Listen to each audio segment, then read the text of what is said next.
నమస్కారం. City cable news కి స్వాగతం. ముందుగా ముఖ్యాంశాలు.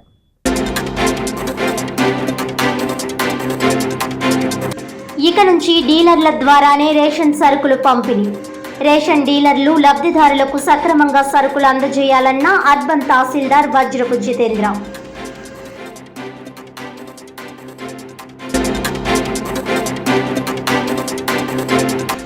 సౌత్ ఇండియా నుండి ఎన్డీఏ కూటమిలో దేశంలోనే చక్రం తిప్పుతున్న నాయకుడు పవన్ కళ్యాణ్. పెన్షన్ పంపిణీ కార్యక్రమంలో కాకినాడ రూరల్ ఎమ్మెల్యే పంతం నానాజీ.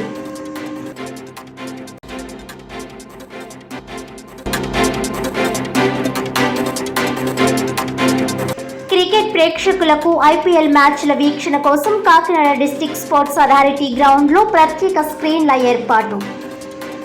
దక్షిణ భారతదేశంలో తొలిసారిగా పెద్ద స్క్రీన్లతో ఏర్పాటు చేశామన్న BCCI operation manager Alvin Gaikwad. Rajya Sabha సభ్యులు సానా సతీష్ బాబు కార్యాలయ ఇన్ఛార్జ్ మేకా లక్ష్మణమూర్తి.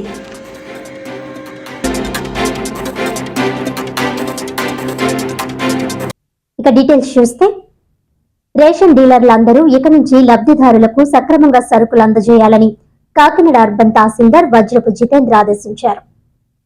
ఈ సందర్భంగా కాకినాడ తహసీల్దార్ కార్యాలయంలో రేషన్ డీలర్లతో తహసీల్దార్ జితేంద్ర సమావేశం నిర్వహించారు. ఈ సందర్భంగా ఆయన మాట్లాడుతూ, ఉదయం 8 గంటల నుంచి 12 గంటల వరకు, తిరిగి సాయంత్రం 4 గంటల నుండి రాత్రి 8 గంటల వరకు విధిగా రేషన్ సరుకులు అందజేయాలని అన్నారు. రేషన్ లబ్ధిదారులందరూ ఈ మార్పును గమనించి రేషన్ దుకాణాలకు వెళ్లి సరుకులు తీసుకోవాలని సూచించారు.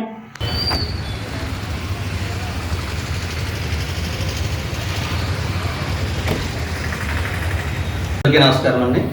రాష్ట్ర ప్రభుత్వం ఉత్తర్వుల మేరకు రేపు అంటే జూన్ 1వ తారీఖు నుంచి మనకి తిరిగి ఫైర్ ప్రైస్ షాపులు అంటే రేషన్ షాపుల ద్వారా మనకి నిత్యావసర వస్తువుల పంపిణీ జరుగుతుంది.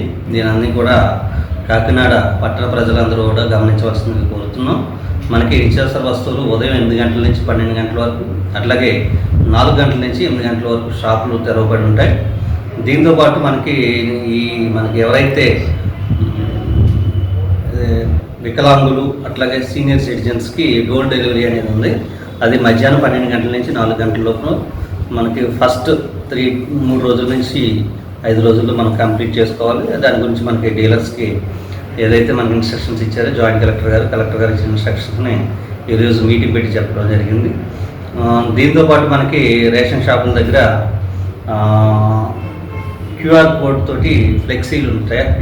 క్యూఆర్ కోడ్ అనేది దానికి ఫీడ్బ్యాక్, మనకి ఏదైతే పబ్లిక్ ఫీడ్బ్యాక్ ఉందో క్యూఆర్ కోడ్ ద్వారా మనం ఫీడ్బ్యాక్ తెలియజేయవచ్చు. అట్లాగే రేషన్ షాప్ వద్ద ఫైర్ ప్రైస్ సంబంధించిన రేట్స్ అట్లాగే డీలర్ వివరాలు కూడా ఉంచబడతాయి. కాబట్టి పట్టణ ప్రజలందరూ కూడా ఏదైతే మీ పాత రేషన్ షాప్ ఏదైతే ఉందో అక్కడికి వెళ్ళి రేషన్ తీసుకోవాల్సిందిగా, నిత్యావసర సరుకులు పొందవలసిందిగా నేను తెలియజేస్తున్నాను.